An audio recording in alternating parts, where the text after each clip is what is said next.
যতদিন বাঁচবেন নবীকে ভালোবেসে বাঁচবেন, যতদিন বাঁচবেন বাতিলের বিরুদ্ধে হুঙ্কার আসলে জীবন দেওয়ার করবেন।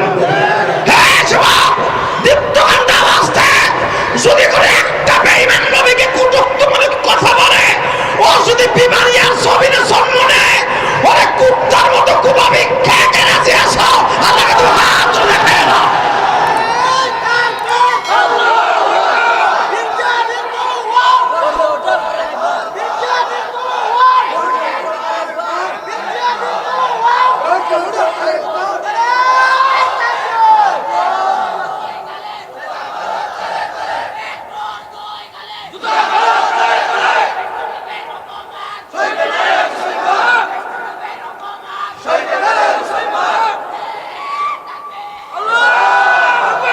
হাজার হাজার মুসলমান আওয়াজ দিয়েছেন, খুশি হয়েছেন কে?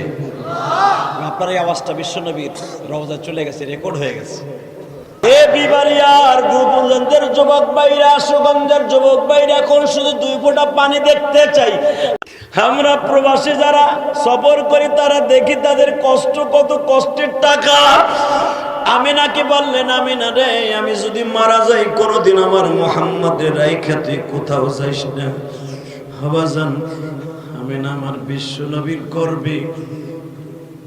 আরে আব্দুল্লাহ যখন বিদায় নিয়ে যায়, আমিনাকে নিয়ে কাবাঘরের দরজার সামনে দাঁড়াইলেন। আমিনা কাবাঘর ধরে কসম কর, এই রব্বে কাবার কসম করে বল, তুই আমার মুহাম্মদ ভূমিষ্ঠ হওয়ার পরে, কারণ তুই বিশ্ব সুন্দরী, তোর বিবাহের জন্য অনেক যুবক পাগল হয়ে যাবে, এমনকি আমার ভাইরাও তোর বিয়ে করতে চাইতে পারে রে আমিনা। আমার অনেক বন্ধু বান্ধব তোর জন্য পাগল হয়ে যাবে, কারণ এক তো তোর বাবা শিল্পপতি, আর এক তো তুই বিশ্ব সুন্দরী।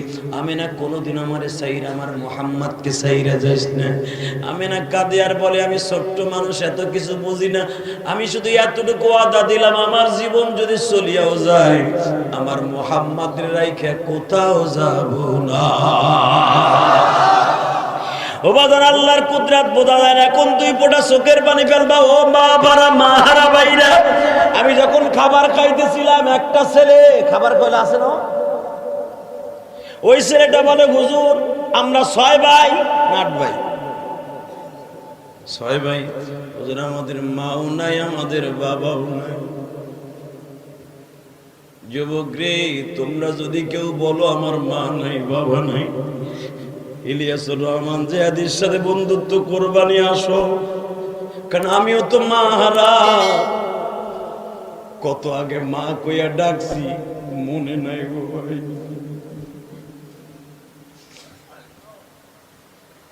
আবার নবীও তো এখন বাবারা হয়ে যাবে।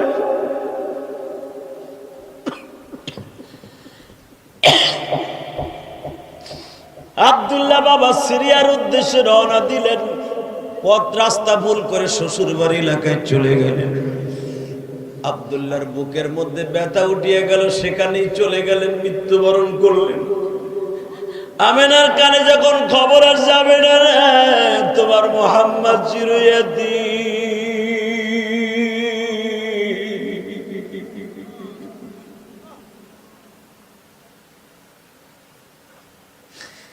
কোন নবীর গালি দাসে ম্যাক করে রহমান, ও তাসলিমা নাসরিন, আবার কোন নবীর গালি দাও।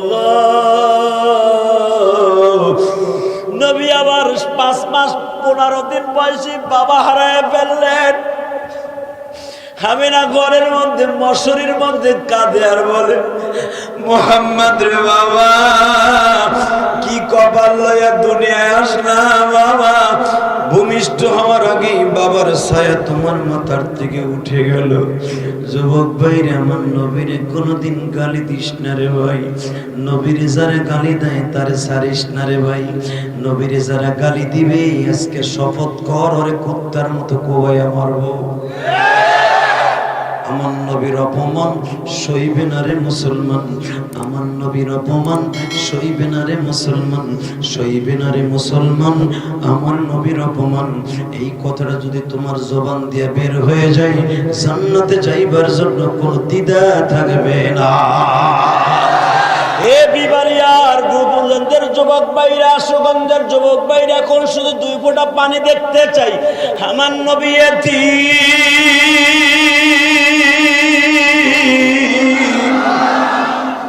জন্মের পরে সব মহিলারা নবীরে দেখতে আসছে। আমার নবীরে যে দেখে সেই পাগল হয়ে যায়। মা খাদিজাও নবীরে দেখতে আসছে, তখন খাদিজার বয়স 17 বছর। খাদিজা যুবতী মহিলা, নবীজির আমার মা, আপনার মা খাদিজা যখনই আমার নবীরে দেখতে আসছে, খাদিজা আমার নবীরে কোলে লইয়া চুমা খায় আর কাঁদে, মুহাম্মদ ভাইরে তোমার আল্লাহ কি চেহারা দিয়ে দুনিয়া প্রেরণ করছে, তোমার মতো কোন ছেলে আমি খাদিজা জীবনে দেখি নাই। কিন্তু তোমার জীবনে একটাই ব্যর্থতা, তোমার জনম দুঃখ মিয়া বাবা নাই। আমি না টান দিয়ে আমার নবীর কোলে নিয়ে কয়, খবরদার, আমার সন্তান কিন্তু পেটে থাকা অবস্থায় যা দেখছে তা কিন্তু আমার ছেলের মনে আছে। আলাম তারা কাইফা ফাআলা রাব্বুকা বিআসহাবিল ফিল আলাম ইয়াজআল কাইদাহুম ফি তাদলিল। ও বাজান, আল্লাহ বলতেছে, আলাম তারা নবী, আপনি কি দেখেন নাই কাইফা ফাআলা রাব্বুকা বিআসহাবিল ফিল, আমি কেমনে হস্তি বাহিনীকে ফাইনাল করছি। তবে বোঝা গেল নবী মার গর্ভ থেকে ওটা দেখতেন। কথা বলে নবী জন্মের পরে উম্মতি উম্মতি বলে কাঁদে বাবা আরবিতে, ভালো মানুষের মতো কাঁদে উম্মতের লেগে। বুঝেন তাহলে আমার নবী কি? আমেনা বলতেছে, দেখেন আমার ছেলের সামনে কেউ একবারও বলবেন না মুহাম্মদ তুমি এতিম। আমার নবী বড় হতেছেন। ইন দি মিন টাইমে নবী আমার বারবার জিজ্ঞেস করেছেন, মা সব ছেলেদের বাবা আছে, আমার বাবা কই? আমিনা শুধু পাশ কাটায় গেছে, বাবা মুহাম্মদ রে তোমার বাবা এমন একটা দেশে ব্যবসা করতে গেছে, যেই দেশে গেলে আর কোনোদিন ব্যবসা করতে গেলে আর ফিরে আসে না। আমার নবী এতই বুদ্ধিমান ছিলেন, নবী বুঝিয়া ফেলছে আমার বাবা দুনিয়ায় নাই। মার গলাটা জড়িয়ে ধরে বলে, মা সব বন্ধুরা খেলার পরে বাবার কোলে উঠে বাসায় আসে।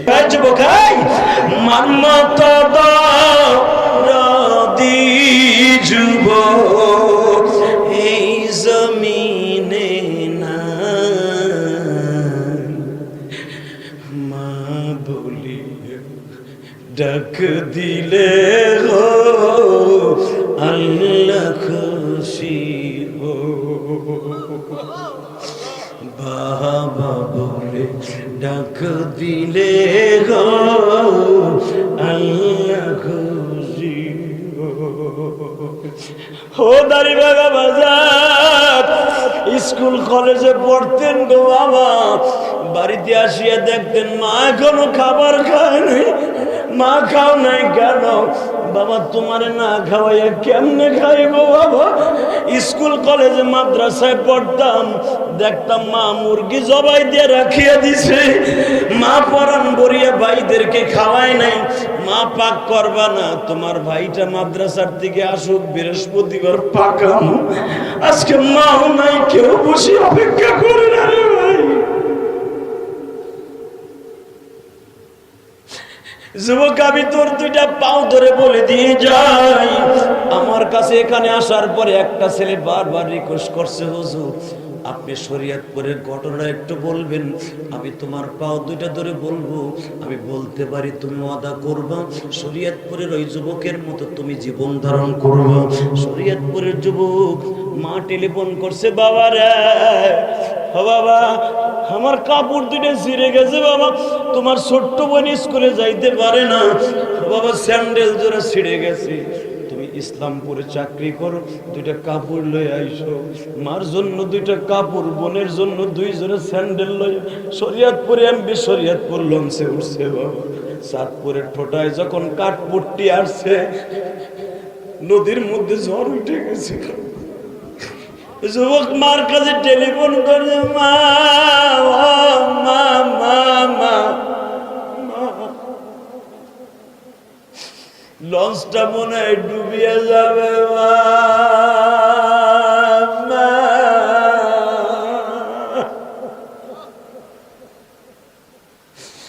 মা বলে, বলো কি? মা লঞ্চের ভিতরে 300-র মতো যাত্রী আছে, উপরের উপরের যাত্রী নিচে যায় না, নিচের যাত্রী উপরে যায় না। ও মা, যদি আমি মারা যাই গো মা, তুমি আমার মাফ করে দিও গো মা।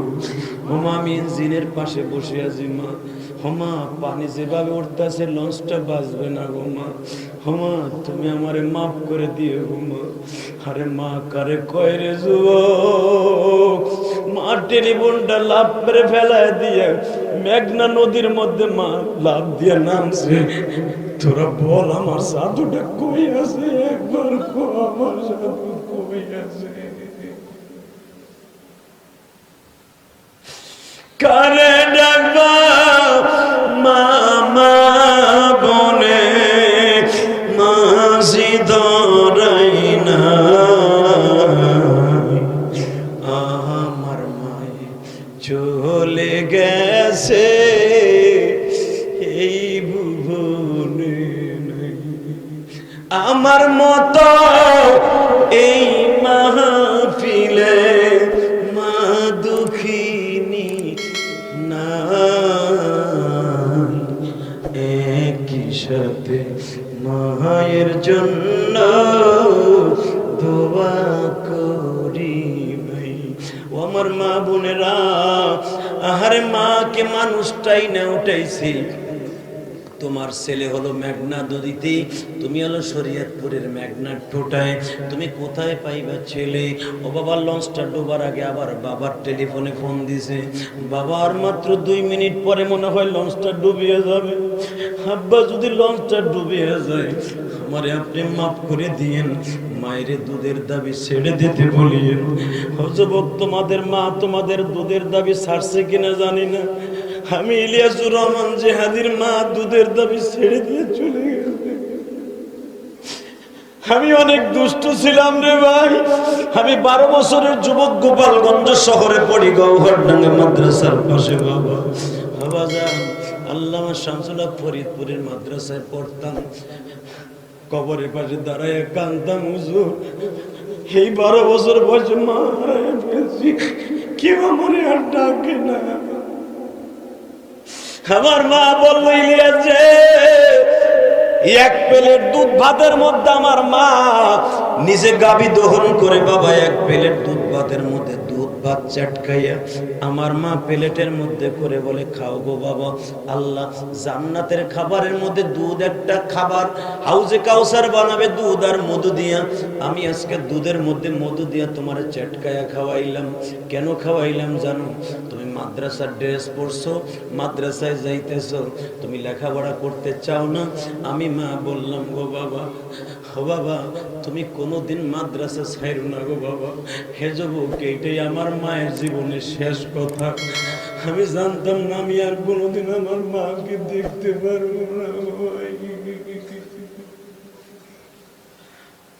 যদি আমি জানতাম আমার মা আমার এটাই জীবনের শেষ কথা বলে বিদায় দিবে, আমি মাদ্রাসায় যাইতাম না, আমি বাসায় থাকতাম। আমার মা আমারে বলিলিয়া যে তুমি যাও গো বাবা, মাদ্রাসায় যাও। তুমি যদি আলেম হও, আমি মা তোমার সাথে ওয়াদা দিলাম, আমার দুধের কসম, আমি তোমারে দুধের দাবি ছেড়ে দিব। বাবাজান তুমি যাও। আমি বললাম মা তাহলে যাই। মাদ্রাসায় চলে গেলাম বাবা। আমার কানে খবর গেল আমার মা নাই। মা এখানে আসার পরে যুবকগুলো আমারে খেতে দিয়ে বলে, হুজুর আপনার মায়ের জীবনীটা বলবেন। এ যুবক, আমি মায়ের জীবনী বলতে গেলে পরের দিন আর ওয়াজ করতে পারি না, কারণ আমার বুকের মধ্যে ব্যথা উঠিয়ে যায়। মানুষের বাল্যকালের এক একটা স্মৃতি থাকে। ইলিয়াসুর রহমান জেহাদের জীবনের সবচেয়ে বড় স্মৃতি, আমার মা আমার মৃত্যুর আগে বলে যায়, ইলিয়াস রে বাবা, জীবনে মাদ্রাসা ছাড়িস না রে বাবা।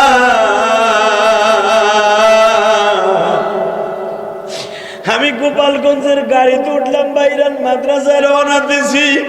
আমি দেখি আমার মা রোডের উপরে বোরকা পরিহিত অবস্থায় বাসের দিকে তাকায়া হাত নাড়ায় আর বলে, যাও গো বাবা যাও, তোমার দেখে রাখবে আমার আল্লাহ।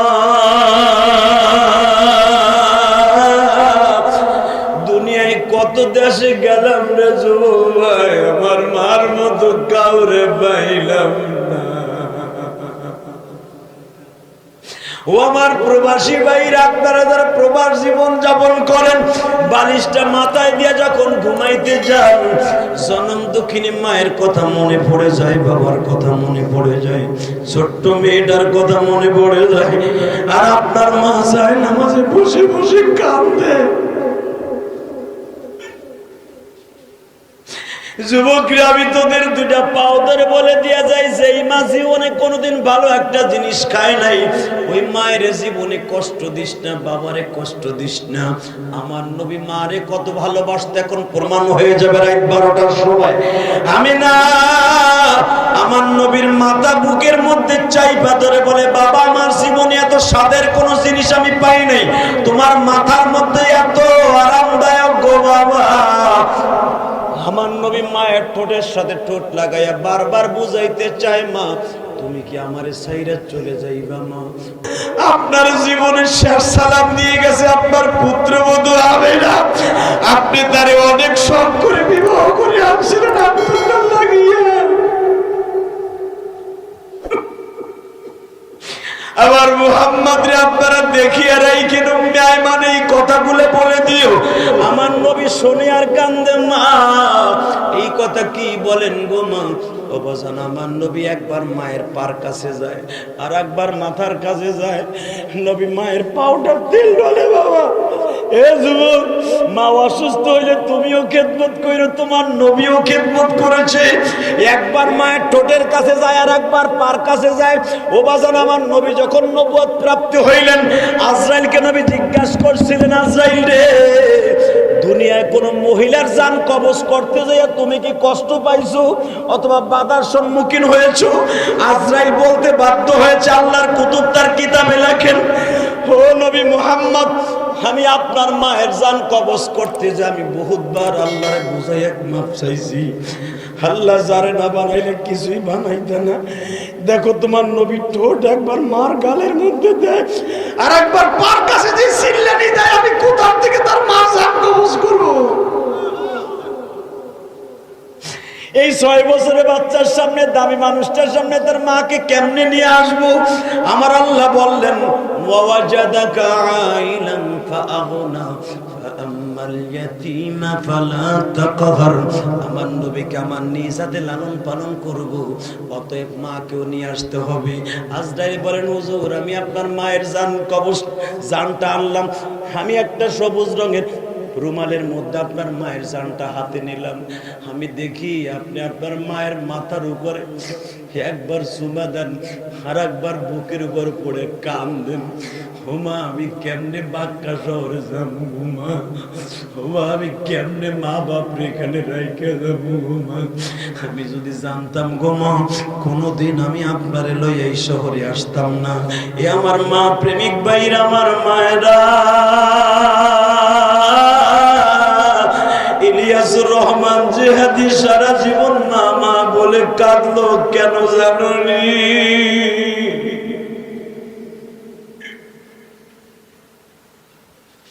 মায়ের কষ্ট বুকে নিয়ে আলেম হয়েছি। আল্লাহ যারা আমার মতো মা নাই, এদের চোখের পানির খাতিরে মায়ের কবরটা জান্নাতের টুকরা বানায় দাও। শুনে বলেন আমিন। যুবক, আমি তোর দুটো পাও ধরে বলছি, মা বাবার কাছে খেদমত করার জন্য মা বাবার কাছে মাথাটা নত করে দিয়ে দোয়া নেওয়ার দরকার আছে না নাই? এই মাহফিলটা আজীবন চালায় যাবেন, রাজি আছেন না নাই? যাদের চোখের পানি আজকে পড়ছে, একটা যুবক যাইতে ভাই, করোনা রোগ তোদের গ্রামে আসবে না, করোনা রোগ এই আশুগঞ্জে আসবে না, কারণ এলাকায় এত বড় বড় দাওরা হাদিস মাদ্রাসা, ছেলেরা 24টা ঘন্টা কোরআন তেলাওয়াত করে, আসবে না করোনা। করোনা আসলে জুবাইর আহমদ আনসারী জানাজার সময় আসতো। সরকার আশঙ্কা করছিল অন্তত 10,000 লোক করোনা আক্রান্ত হবে, একটা লোক হয় না। চ্যালেঞ্জ করে দিলাম, যেখানে মাদ্রাসা এখানে করোনা আসবে না ইনশাআল্লাহ। আল্লাহ কবুল করুক, সরকার আমিন। তাহলে আমার সাথে ওয়াদা দেন তো, যতদিন বাঁচবেন ইমান নিয়ে বাঁচবেন, যতদিন বাঁচবেন নবীকে ভালোবেসে বাঁচবেন, যতদিন বাঁচবেন বাতিলের বিরুদ্ধে হুঙ্কার আসলে জীবন দেওয়ার করবেন। যদি করে একটা বেঈমান নবীকে কটূক্তমূলক কথা বলে, ও যদি বিমারি আর জমিনে জন্ম নেয়, ওরে কুত্তার মতো কুবাবি খেয়ে রাজি আসো, আল্লাহকে তো হাত তুলে দেয় না।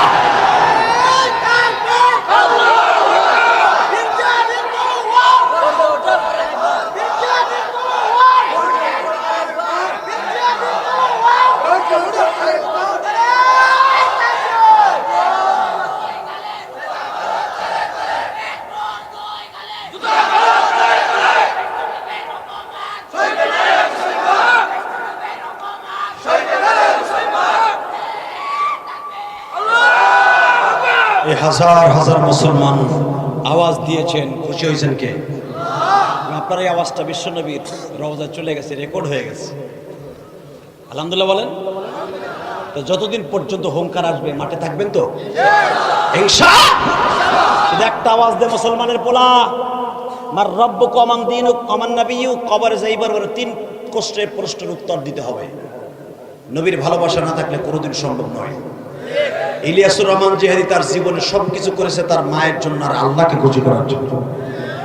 আমি এখন একটা মসজিদ করতেছি বাবা, 1,20,00,000 টাকা দিয়ে জায়গা নিয়েছি। কন্যা বক্তারা টাকা নিয়ে কি করে, কোন বক্তা কি করে আমার দেখার বিষয় না, আমি কি করি শোনো আমারটা। যদি একটা কথা রং বলি, একটা কথা মিথ্যা বলি, তোমার জুতা আমার গাল। প্রমাণ করে দিলাম, চ্যালেঞ্জ করলাম। আমি ইলিয়াসুর রহমান জিহাদির জীবনের ওয়াজের টাকা দিয়ে একটা এতিমখানা করেছি। আলহামদুলিল্লাহ বলেন। এতিমখানা করতে যে আমি কারো কাছ থেকে এক বস্তা সিমেন্ট নেই। জীবনের আমার মায়ের প্রথম ওসিয়াত, মাদ্রাসা মসজিদ করবি বাবা। 2 নম্বর, আমার মা বলছিল টাকার মালিক হলে তুমি একটা মসজিদ করবা। সে সুযোগ আল্লাহ করে দিয়েছেন আমাকে। আমি ঢাকা বাবু বাজার কদমতলী চৌরাস্তায় আমার বাড়ির সামনে আমার মাদ্রাসার সাথে এই যে লকডাউনের ভিতরে সেপ্টেম্বরে 25 তারিখ 1,20,00,000 টাকা দিয়ে একটা জায়গা কিনেছি। 1,20,00,000 টাকার মধ্যে কারো কাছ থেকে আমি 20টা টাকাও নেই। আলহামদুলিল্লাহ বলেন। এখন যদি বল লকডাউনের ভিতরে মানুষ খাইতে পায় না, আপনি মসজিদে জায়গা কিনলেন কেমনে? আমি আমার 2টা বাড়ি বিক্রি করে দিয়েছি। ঢাকার 2টা বাড়ি বিক্রি করে আল্লাহর ঘরে জায়গা কিনছি। আলহামদুলিল্লাহ।